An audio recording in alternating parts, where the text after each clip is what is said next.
আসসালামু আলাইকুম। ব্রেইনস সলিউশনের পক্ষ থেকে আপনাদের সকলকে জানাই স্বাগতম।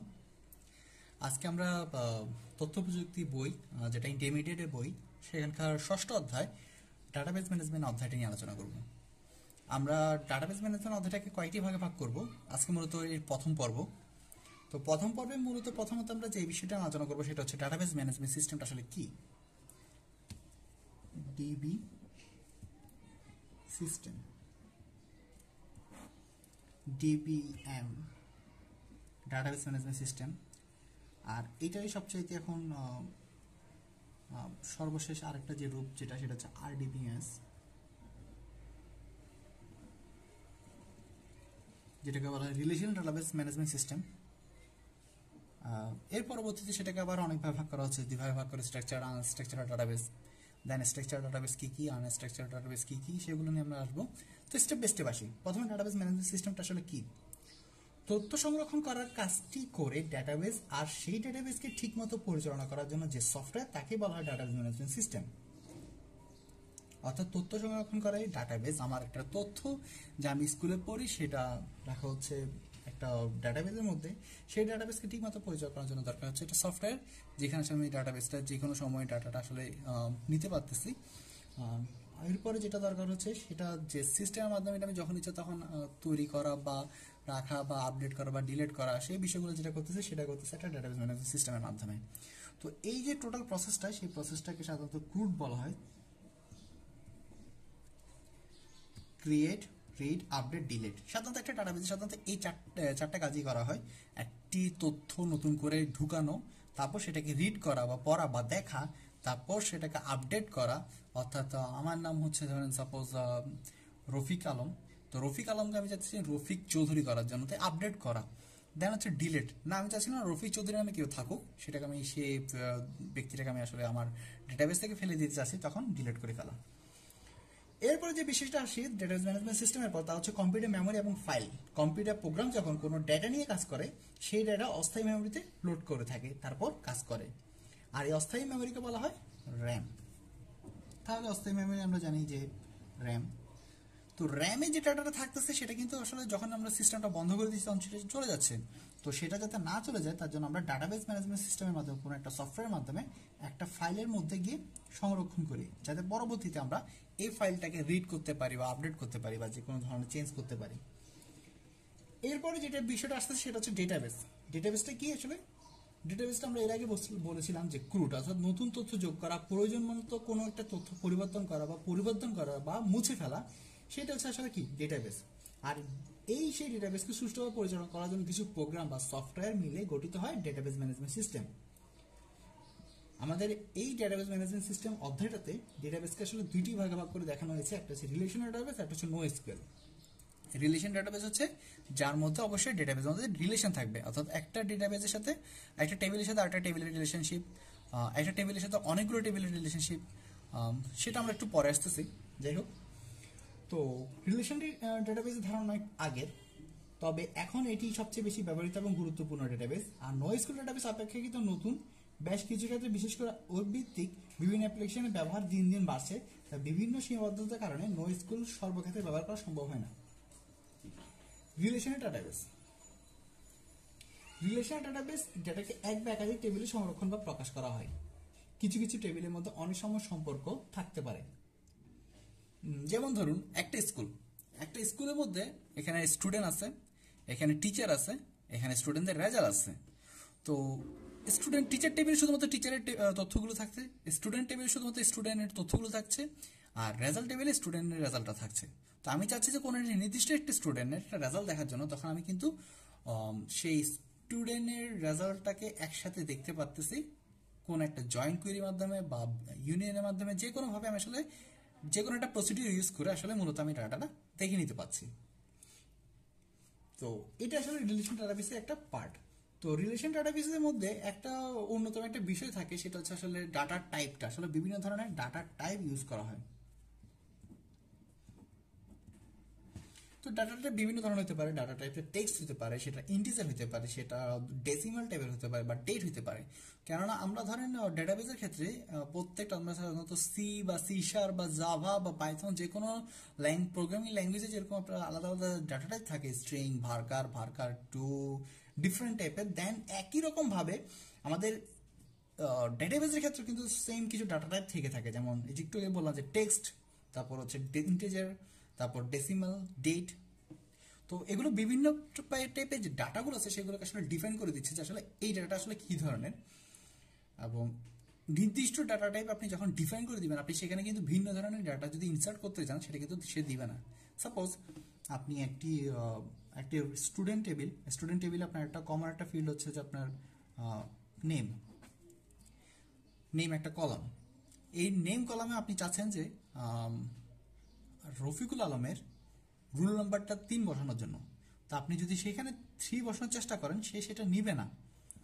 তার কারণ হচ্ছে নেম ট্যাগ আপনি আগে ডাটা টাইপ হিসেবে দিয়ে দিয়েছেন, নেম হতে হবে অবশ্যই টেক্সট টাইপের। তো টেক্সট একটা data type, text data type এবং ইন্টিজার টাইপের একটা ডাটা ইনপুট করার চেষ্টা করছেন, যেটা সম্পূর্ণ ভুল। কিন্তু সেখানে আপনি যদি রফিক নামে কোনো একটা ডাটা ইনপুট করেন সেই নেম ফিল্ডের নেম রো কলামের মধ্যে, তখন সে কিন্তু এই ডাটা টাইপটাকে সে নিয়ে নেবে। তাহলে দেখা যাচ্ছে যে আমার ডেটা টাইপের উপর বেস করে ডেটাটা আসলে আমি আসলে কি করছি, ইনপুট করছি। তো এভাবে করে একটা ডাটাবেস যখন তৈরি করা হচ্ছে, তখন ধরেন সাপোজ আমি একটা স্টুডেন্ট একটা ডাটাবেস তৈরি করছি, যেখানে আমার প্রথমে একটা ফিল্ড থাকতেছে, সেটা হচ্ছে যে ধরেন সাপোজ স্টুডেন্ট আইডি, দেন থাকতেছে তার নেম, দেন থাকতেছে তার ফাদার নেম, এটসেট্রা। তো এই স্টুডেন্ট আইডি 1 2 3 নেম হচ্ছে রফিক, দেন হচ্ছে আপনার তার ফাদার নেম হচ্ছে ধরেন কাশেম। তো এখানে এই যে আমার যে ডাটাগুলো, এগুলোকে বলা হচ্ছে একটা কলাম, আর এই যে ডাটাগুলো সেগুলোকে বলা হচ্ছে আমার রো। অর্থাৎ এটা একটা রো, এটা একটা রো, এটা একটা রো, ভিন্ন ভিন্ন এগুলো হচ্ছে রো, আর এগুলো হচ্ছে কলাম। আর এগুলো প্রত্যেকটা এক একটা বক্সকে বলা হচ্ছে সেল। ঠিক আছে, এগুলোকে বলা হয় সেল বা ফিল্ড। আর এই ধরনের ডাটাবেস তৈরি করার জন্য বিভিন্ন ধরনের ডাটাবেস আছে, যেমন ওরাকল, তারপর এসকিউএল। এসকিউএল আবার দুই ধরনের, একটা এমএস এসকিউএল, একটা হচ্ছে মাই এসকিউএল। একটা হচ্ছে এমএস এসকিউএল, সরি, আর একটা হচ্ছে মাই এসকিউএল। তো এমএস এসকিউএল এবং মাই এসকিউএল এর পার্থক্য, এমএস এসকিউএল হচ্ছে মূলত মাইক্রোসফটের এসকিউএল, এবং মাই এসকিউএল হচ্ছে যেটা ওপেন সোর্স। আচ্ছা, ওপেন সোর্সের বিষয়ে একটু আসি। তাহলে এমএস এসকিউএল ছাড়া আমাদের যেসব ডাটাবেস থাকছে সেগুলো হচ্ছে আমরা বললাম যে ওরাকল, এমএস এসকিউএল, মাই এসকিউএল, পোস্টগ্রি, মঙ্গোডিবি হতে পারে, মাইক্রোসফট অ্যাক্সেস হতে পারে, মাইক্রোসফট এমএস এসকিউএল লাইট হতে পারে, বিভিন্ন ধরনের ডাটাবেস থাকতে পারে। তার মধ্যে মাইএসকিউএল, পোস্টগ্রি এবং এসকিউএল লাইট এগুলো হচ্ছে ফ্রি এবং ওপেন সোর্স, অর্থাৎ আপনি এগুলো চাইলে সোর্স কোড পেয়ে যাবেন এবং আপনি আপনার মতো করে এই ডাটাবেসগুলো ইউজ করতে পারবেন। কিন্তু আপনি যদি ওরাকল বা এমএস এসকিউএল সার্ভার যদি আপনি ইউজ করতে চান, সেক্ষেত্রে অবশ্যই আপনাকে সাবস্ক্রিপশন নিতে হবে। অ্যাজ ইউজুয়ালি আপনি যদি পার্সোনাল কাজে ইউজ করেন, তাহলে আপনি অটোমেটিক্যালি ডেভেলপার এডিশন বা এন্টারপ্রাইজ এডিশন, বিভিন্ন এডিশন পাওয়া যায়, সেগুলো আপনি ফ্রি ইউজ করতে পারবেন। কিন্তু আপনি যদি এন্টারপ্রাইজ লেভেলে আপনি যদি একটা বিশাল প্রতিষ্ঠানের জন্য ইউজ করতে চান, তখন অবশ্যই আপনাকে সাবস্ক্রিপশন নিয়ে কাজগুলো করা লাগবে। দেন যে বিষয়টা আসতেছে সেটা হচ্ছে নাল ভ্যালু।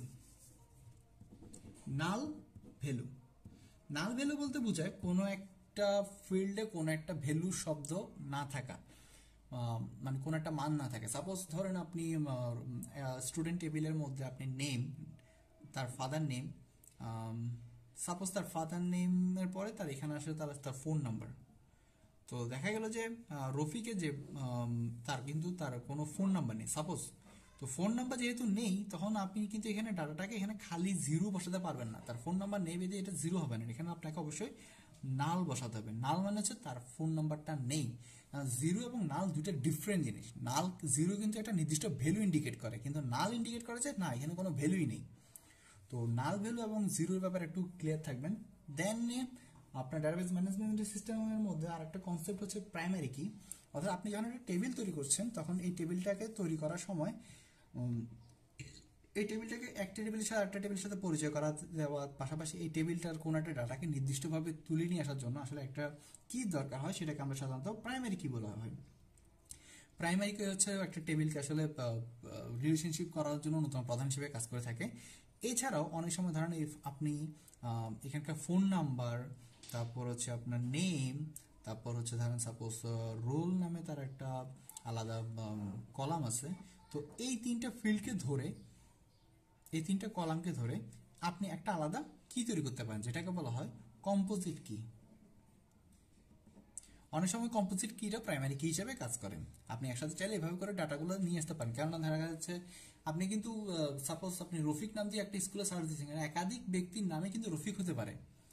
আবার আপনি বাবার নাম্বার, মোবাইল নাম্বার, অনেক সময় দেখা যায় কোনো একজন ব্যক্তির আপনি সার্চ দিচ্ছেন মোবাইল নাম্বার ধরে, একই ফ্যামিলির 4-5 জন একটি স্কুলে পড়ছে এবং দেখা গেল যে তারা একই ফোন নাম্বার ইউজ করতেছে। তখন আপনি কিন্তু আইডেন্টিফাই করতে পারতেছেন আসলে পারফেক্টলি ওই নাম্বার দিয়ে আসলে কাকে আপনি খুঁজছেন।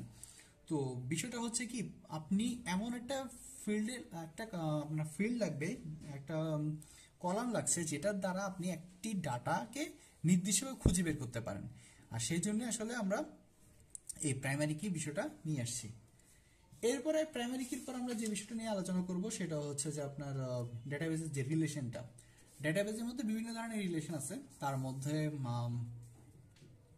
কমন রিলেশন হচ্ছে আপনার one to one relationship,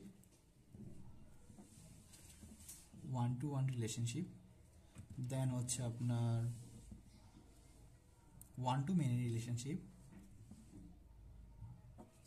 then হচ্ছে আপনার many to many relationship. One to one relationship হচ্ছে মূলত দুইটি টেবিলের মধ্যে যদি ওয়ান টু ওয়ান রিলেশনশিপ থাকে তবে একটি টেবিলের রো এর সঙ্গে অন্য টেবিলে একটি মাত্র রো এর সম্পর্ক খুঁজে পাওয়া যাবে। ধরা যাক আপনি এখানে স্টুডেন্ট টেবিলের একটা আইডি বসাচ্ছেন এবং ধরেন আপনি স্টুডেন্টের রেজাল্ট নামে একটা টেবিল বসিয়েছেন, সেখানেও স্টুডেন্ট আইডি নামে আরেকটি কলাম হিসেবে রেখে দিয়েছেন, যেটা ওই টেবিল ওখানকার ফরেন কি, এই টেবিলের এটা প্রাইমারি কি। তখন এই স্টুডেন্ট টেবিল আইডির সাথে আপনি স্টুডেন্ট রেজাল্ট টেবিলে যখন আইডির যে রিলেশনশিপ করতেছেন সেটা হচ্ছে ওয়ান টু ওয়ান রিলেশনশিপ। ধরা যায় শিক্ষার্থী সাধারণ তথ্য রাখার জন্য একটি টেবিল স্টুডেন্ট ইনফো তৈরি করা হলো, তার শিক্ষার্থীর যোগাযোগের ঠিকানা রাখার জন্য তৈরি করা হলো স্টুডেন্ট কন্ট্যাক্ট টেবিল। এভাবে কিন্তু আপনি চাইলে কি করতে পারছেন, ওয়ান টু ওয়ান রিলেশনশিপ করতে পারছেন। আর আজকে এই ছিল আমাদের আলোচনা। আমাদের পরবর্তী ভিডিওতে আমরা মূলত এই one to one relationship, one to many relationship বা মেনি টু মেনি রিলেশনশিপের একদম ডিটেলসে যাবো। সেখান থেকে পরবর্তী বিষয়গুলো ধীরে ধীরে আগাবো। ভালো থাকবেন, সুস্থ থাকবেন, সুন্দর থাকবেন। আসসালামু আলাইকুম।